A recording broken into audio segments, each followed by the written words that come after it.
आज जिस इस्लाम के हसीन गुलशन में हम सांसें ले रहे हैं, ये इस्लाम इतनी आसानी से हम तक नहीं पहुंचा है। इस्लाम बड़ी कुर्बानियों के बाद हम तक पहुंचा है।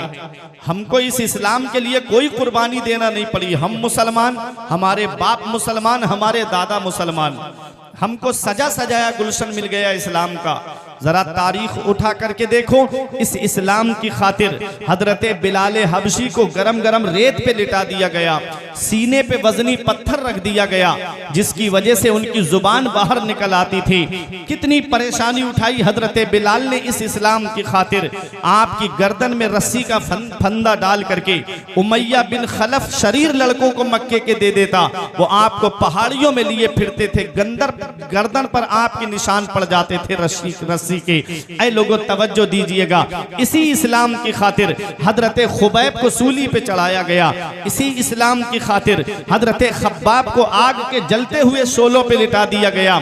इसी इस्लाम की खातिर हजरत अम्मार इब्ने यासिर को जलती हुई आग के अंदर डाल दिया गया। इसी इस्लाम की खातिर पैगंबर इस्लाम ने कितनी परेशानियां उठाई हैं। तारीख का वो बाब आपकी निगाहों के सामने रख दिया जाए तो आपकी आंखों में आंसू आ जाएंगे। जब मेरे आका तबलीग के इरादे से अपने हुजरे से बाहर तशरीफ लाए, मेरे नबी ने देखा रास्ते में कांटे बिछा दिए गए हैं, ऐसे ऐसे नुकीले कांटे। पैगंबर इस्लाम ने उन कांटों को देखा है। इरशाद फरमाते हैं, लोगों तुम मेरे रास्ते में कांटे बिछा रहे हो, मैं तुम्हारे रास्ते में फूल बिछाता रहूंगा। पैगंबर इस्लाम बाहर तशरीफ लाते हैं। एक जालिम ने ऐसा पत्थर का निशाना बांध के मारा कि नबी की मुकद्दस पेशानी पे आकर के लगा। वो नबी की मुकद्दस पेशानी जिसके बारे में मेरा इमाम कहता है, जिसके माथे शफाअत का सेहरा रहा, जिसके माथे शफाअत का सेहरा रहा, उस जबीने सआदत पे लाखों सलाम। पैगंबर इस्लाम की मुकद्दस पेशानी से खून निकल रहा है। आका अपने हुजरे में तशरीफ लाते हैं। उम्मुल मुमिनीन हजरत खदीजतुल कुबरा ने देखा, रोने लगी, चादर को पानी में भिगोया और नबी की मुकद्दस पेशानी से खून के असर को दूर किया। आज की कोई औरत होती तो कह देती, आपको क्या पड़ी है पेशानी लहू लुहान कराने की, ये कौम जहन्नम में जाना चाहती है तो जाने दीजिए। वो उम्मुल मोमिनीन है, तमाम मोमिनों की माँ है, उनका एहसान है तमाम मोमिनों पर। अर्ज करती हैं, या रसूल अल्लाह, अल्लाह आपकी मेहनतों को ज़ाय नहीं फरमाएगा। पैगंबर इस्लाम तबलीग के इरादे से हरम शरीफ में तशरीफ लाते हैं। नबी की मुबारक गर्दन में चादर का फंदा डाल दिया गया, नबी की मुकद्दस गर्दन पे चादर का निशान पड़ गया। कितनी परेशानियां उठाई पैगंबर इस्लाम ने इस इस्लाम की खातिर। आका हरम शरीफ में नमाज पढ़ रहे हैं, एक जालिम ऊंट की ओजड़ी लेकर के आया, नबी की मुकद्दस पुश्त पे ला करके उसने रख दी। हजरत फातिमा ने आकर के वो ऊंट की ओजड़ी को हटाया। कितनी परेशानियां उठाई हैं मेरे आका ने इस इस्लाम की खातिर। आका ताइफ के मैदान में तशरीफ ले गए तबलीग के लिए। अबू जहल ने पहले ही शरीर लड़कों को तैयार कर रखा था। अबू जहल कहता है, जैसे ही मोहम्मद तबलीग के लिए आए तुम चारों तरफ से पत्थरों की बारिश कर देना। मेरे आका जैसे ही तबलीग के लिए पहुंचे, चारों तरफ से पत्थरों की बारिश हो रही है। पत्थर मेरे आका के जिस्म मुबारक पे आकर के लग रहे हैं। नालैन शरीफ खून से भर गई मेरे आका की। अल्लाह अकबर। आका एक बाग के अंदर तशरीफ ले गए।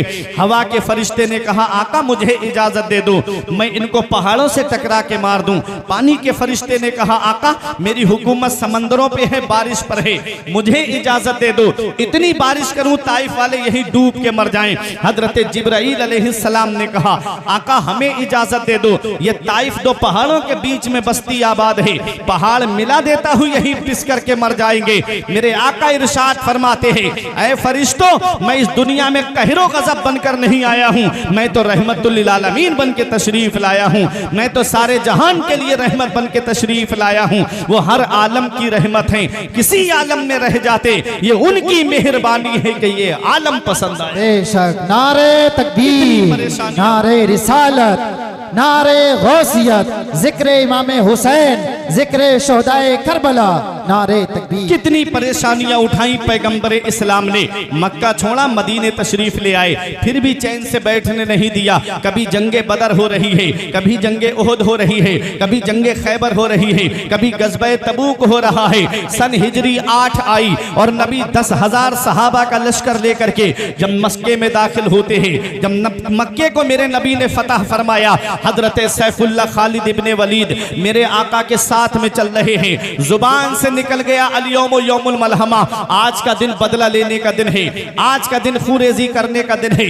जिसने हमारे नबी को सताया है, चुन चुन करके उनसे बदला लिया जाएगा। मेरे आका फरमाते, ओ सैफुल्लाह खालिद इब्ने वलीद, ये ना कहो आज का दिन बदला लेने का दिन है, ये कहो आज का दिन तो रहम करने का दिन है, आज का दिन तो माफ करने का दिन है, आज का दिन दरगुजर फरमाने का दिन है। हरम शरीफ में आका तशरीफ फरमा है, जिन्होंने नबी के रास्ते में कांटे बिछाए, डरे सहमे बैठे हैं, नबी के रास्ते में कूड़ा डाला, डरे सहमे बैठे हैं, पैगंबर इस्लाम को सताने वाले डरे हुए हैं। पता नहीं आज हमारे साथ क्या मामला होगा। लोगों, अपना परिवार सबको प्यारा होता है, अपने घर वाले सबको प्यारे होते हैं, अपने अजीज सबको प्यारे होते हैं। मेरे नबी के सगे चचा को जिसने शहीद किया वो भी निगाहों के सामने है, नबी के चचा का मुसला करने वाले वो भी निगाहों के सामने है। पैगंबर इस्लाम इरशाद फरमाते हैं, तुम मेरे बारे में क्या सोचते हो? सब ने एक जुबान होकर कहा, हमने आपको करीम इब्ने करीम पाया है, आप तो करीम इब्ने करीम हैं, आप तो सखी इब्ने सखी हैं। तो मेरे आका इरशाद फरमाते हैं, आज मैं तुम सबसे वही कहूंगा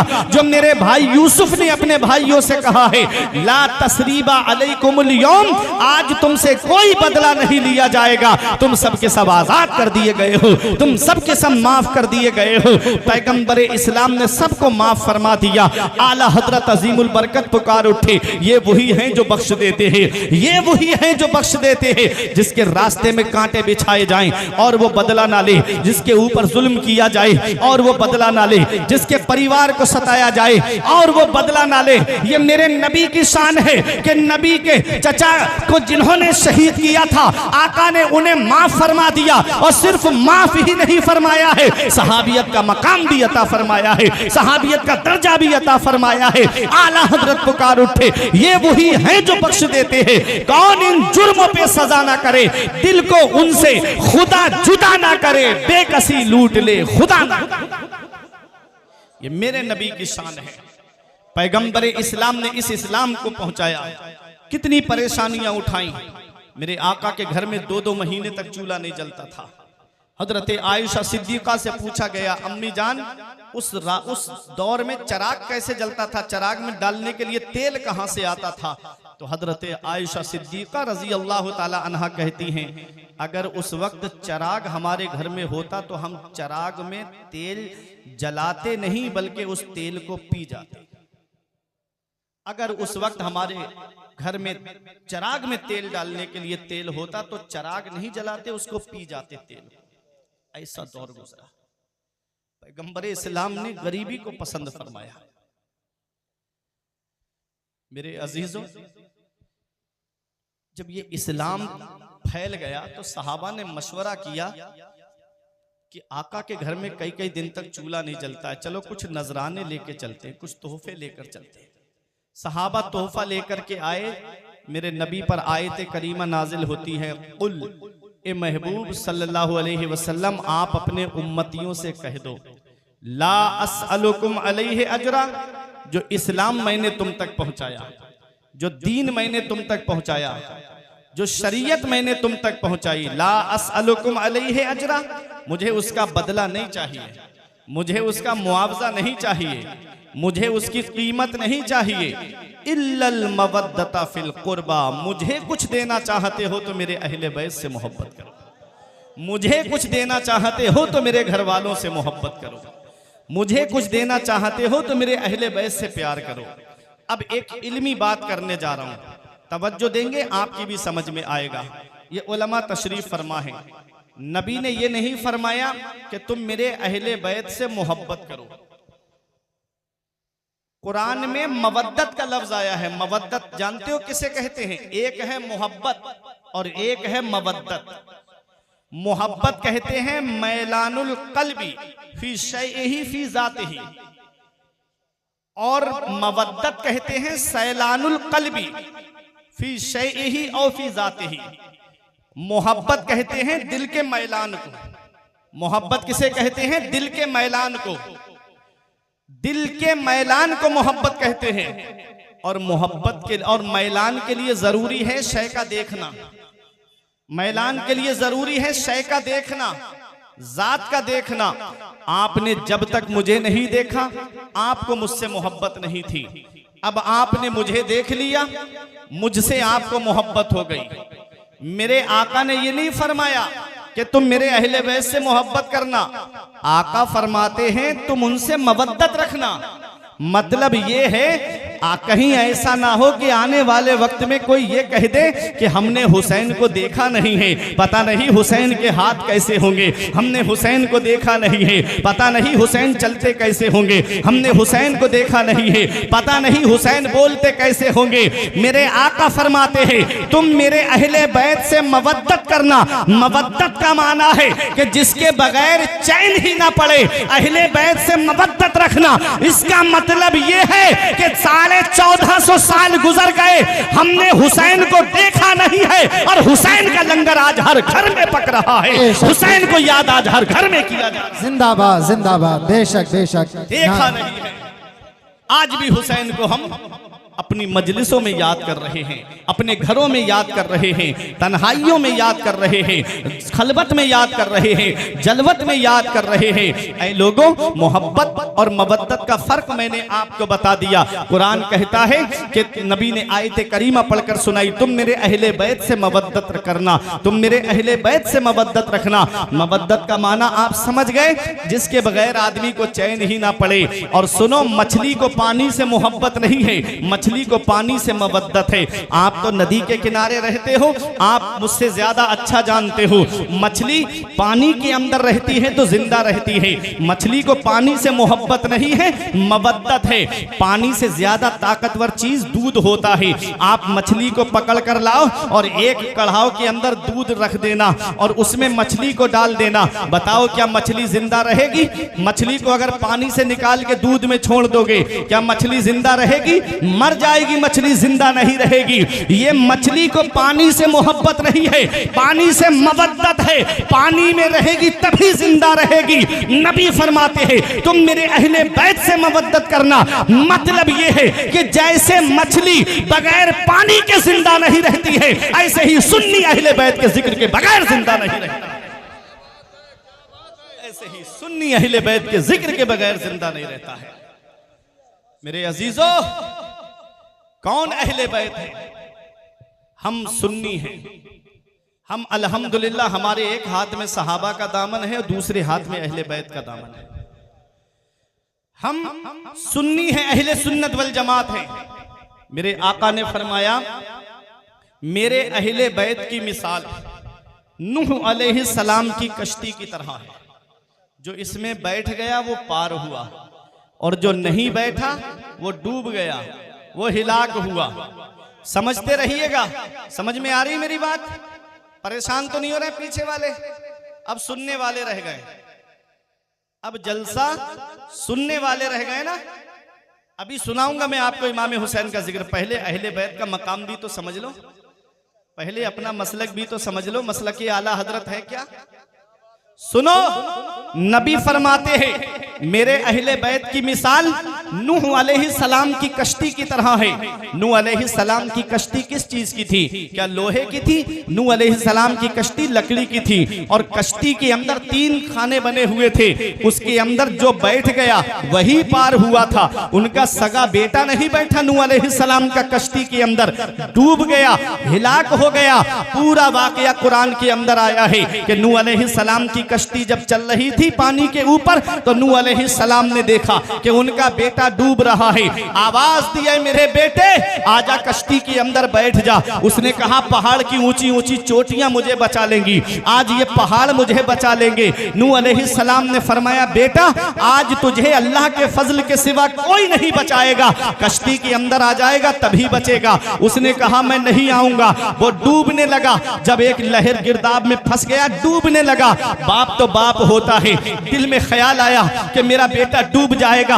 आवाज दिए मेरे परवरदिगार, मेरा बेटा डूब रहा है, इसे बचा लिया जाए। आवाज आती है, या नूह इन्नहु लैसा मिन अहलिक, ऐ नूह ये तुम्हारा बेटा नहीं है। इन्नहु अमलुन गैरु सालिह, इसलिए कि इसका अमल ठीक नहीं है, इसलिए कि इसका अमल दुरुस्त नहीं है। नूह अलैहिस्सलाम का बेटा कश्ती में नहीं बैठा, डूब गया। अब मैं आपसे पूछना चाहता हूं, एक वो शख्स है जो कश्ती में बैठा नहीं है, बस बाहर खड़े होके कहता है कश्ती की बनावट कितनी अच्छी है, कश्ती के तख्ते कितने अच्छे हैं, कश्ती दिखती कितनी अच्छी है, कश्ती का कारीगर कितना अच्छा है, कश्ती की पतवार कितनी अच्छी है। बैठा नहीं तो वो भी किनारे पे नहीं पहुंचेगा। और जो बैठ गया है, और बैठने के बाद में जब हम सफर करते हैं, जब हम कहीं बाहर जाते हैं, मिसाल के तौर पे जब हम आपके यहाँ जलसे में आ रहे थे तो फारूक भाई ने हमको करंट लोकेशन भेज दी, लेकिन उस लोकेशन पे भी हम गलत रास्ते पे चले गए। आना चाहिए था हमको शारदा वाले रास्ते पर, चले गए सुंदरबल वाले रास्ते पर, लेकिन हम ये लोकेशन हमको लेकर के चली गई। लेकिन लिखा हुआ है जब लखीमपुर से चले तो लिखा है शारदा नहर 15 किलोमीटर है, और आगे बढ़े लिखा है 10 किलोमीटर है। तो ये जगह जगह मैप लगे हुए, जगह जगह कुछ निशान लगे हुए हैं, जगह जगह बोर्ड लगा है कि फला जगह फला इतनी दूरी पे रह गई है, तवज्जो दीजिएगा मेरी तरफ। जब आज हम जब सफर करते हैं, इधर जाएंगे धौरारा 15 किलोमीटर है, और आगे बढ़ेंगे सिसैया 20 किलोमीटर है, और आगे बढ़ेंगे नानपारा 15 किलोमीटर है, और आगे बढ़ेंगे बहराइच 40-45 किलोमीटर है। तो हम बोर्ड पत्थर पे निशानों पे देखते हुए चले जाते हैं। मोबाइल में मैप लगा लिया, उससे रास्ता पता कर लेते हैं।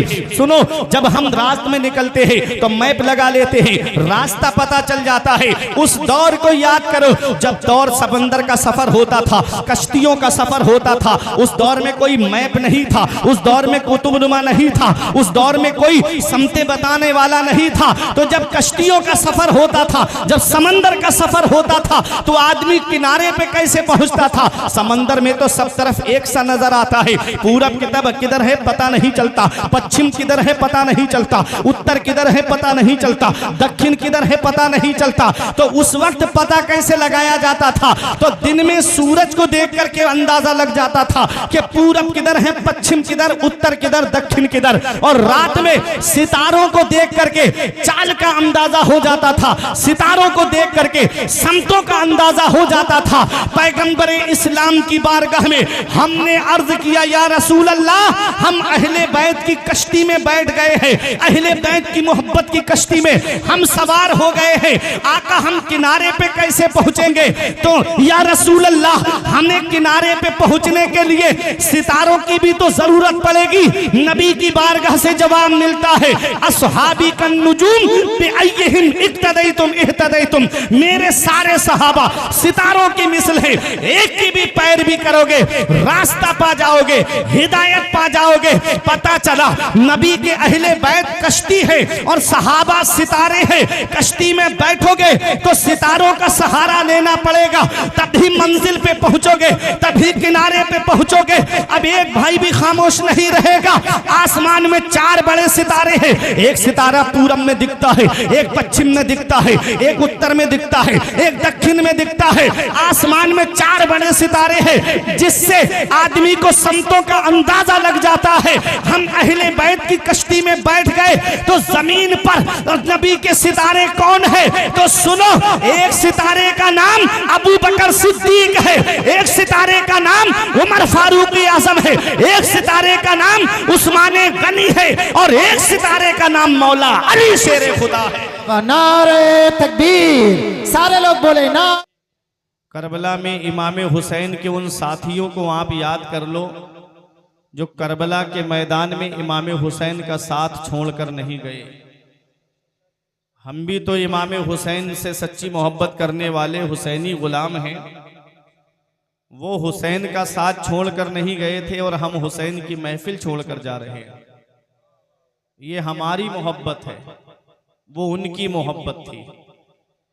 यहाँ थोड़ी देर तशरीफ रखिए, कोई ज्यादा लंबी चौड़ी तकरीर नहीं, बस कुछ जरूरी बातें आपके सामने बयान करके मैं रुखसत हो जाऊंगा। एक शेर सुनिए कि तीर खाकर मुस्कुराया असगरे बेशीर ने, तीर खाकर मुस्कुराया असगरे बेशीर ने, मुस्कुराने का सबब समझा फकत शब्बीर ने। तीर खाकर मुस्कुराया असगरे बेशीर ने, मुस्कुराने का सबब समझा फकत शब्बीर ने। एक बच्चे पर निशाना वो भी छुपकर दूर से, एक बच्चे पर निशाना वो भी छुपकर दूर से। कौन सा फिर तीर मारा हुरमला के तीर ने, कौन सा फिर तीर मारा हुरमला के तीर ने। और हंसी सगीर की मक्तल में कह रही थी यही, हंसी सगीर की मक्तल में कह रही थी यही, ये बात कोई उसे जाकर बता आए। घरों में छुपना तो नामर्द की अलामत है, यजीद अगर मर्द है तो करबला चला आए। घरों में छुपना तो नामर्द की अलामत है, यजीद अगर मर्द है तो करबला चला आए। ऐसा लग रहा है जैसे मैं फारसी में शेर पढ़ रहा हूं और यहां उर्दू समझने वाले लोग बैठे हों। समझ में आ रही ना आपकी? इतनी खामोशी के साथ इमाम हुसैन का जिक्र सुनेंगे आप। लखीमपुर जिले में मैं पहली बार नहीं आया हूं।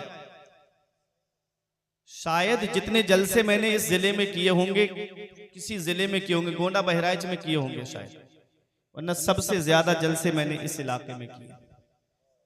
वो अलग बात है, शारदा नहर के इस पार नहीं आया, लेकिन उस तरफ बहुत आया हूं। समझ रहे हैं? तो आपसे मैं वाकिफ हूं कि आप कैसे बोलते हैं, लेकिन आज आप बहुत खामोश हैं।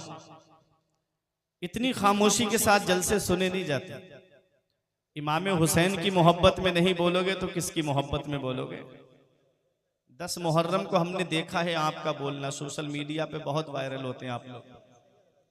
10 मुहर्रम को कैसे हलक फाड़ फाड़ के आदमी निकलता है रोड पे, वो देखा है हमने आपको। बहुत छाए हुए हो आजकल, आप शॉर्ट वीडियो के जरिए छाए हुए हो। हंसी सगीर की मक्तल में कह रही थी यही, ये बात कोई उसे जाकर बता आए। घरों में छुपना तो नामर्द की अलामत है, यजीद अगर मर्द है तो करबला चला आए। करबला नहीं आया, यजीद दमिश्क में बैठा रहा। क्यों नहीं आया? अब जवाब सुनिएगा। तीर से, तेग से, तलवार से डर लगता है। तीर से, तेग से, तलवार से डर लगता है। जा बजा बिखरी हुई लाश से डर लगता है, और इसलिए शाम से करबल में नहीं आया यजीद, उसको ज़ैनब तेरे अब्बास से डर लगता है। नारे तकबीर, नारे रिसालत, नारे गौसियत, मसलके आला हजरत हजरत अल्लामा मुफ्ती फुरकान मंजरी साहिब किबला, नारे तकबीर, जिंदाबाद। इसलिए शाम से करबल में नहीं आया यजीद, उसको ज़ैनब तेरे अब्बास से डर लगता है। अब तवज्जो दे मेरी तरफ, 1 मिनट भी मैं आपका ज़ाय नहीं करूंगा।